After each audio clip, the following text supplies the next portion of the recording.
This is another example of a steam turbine. This particular steam turbine there's a few differences, and you have it connected to a pump. So you have a driver and a pump. Very common in the area and industry to have this exact turbine and pump set up. The difference between this turbine and the one we just talked about inside is that you'll notice that the governor looks different. This is a hydraulic governor, as well as the trip and throttle. This would be the linkage. Your trip is located on this side of the governor. You also see that this has an electronic tachometer. This will give you the RPMs. The concept and principle for this steam turbine setup still works the same. You have an outboard bearing housing located right here, a tricoil oiler, and a standpipe. The standpipe is going to give you the level of lubrication that you have that is predetermined by the manufacturer.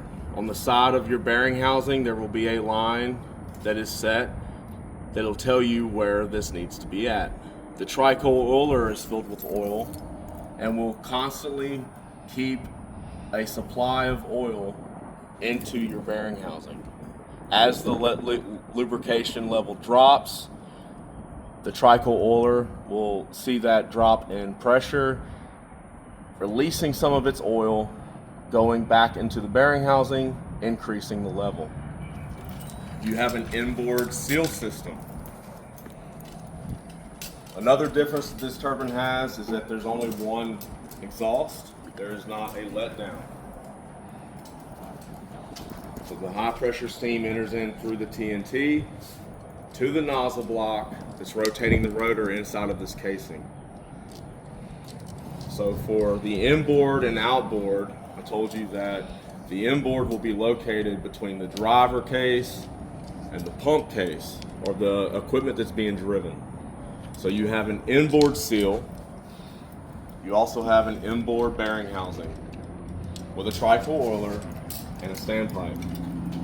Underneath this coupling guard is where the shaft is located, and what connects the shaft from the driver to the shaft of the equipment that's being driven is what we call a coupling.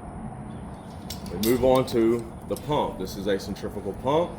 You have an inboard bearing housing and you have an inboard seal. This is a mechanical seal with a seal flush.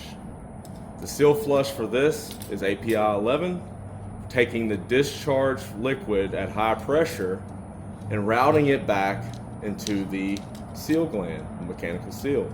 The purpose of the seal flush is to keep the seal faces cool and clean. Almost like lubrication, there's a thin layer of liquid keeping the seal faces from touching. If the seal faces ever touch, excessive heat from friction will occur and you will have a seal leak, a seal failure. So in conclusion, we have a driver, which is a steam turbine, and a pump that's being driven.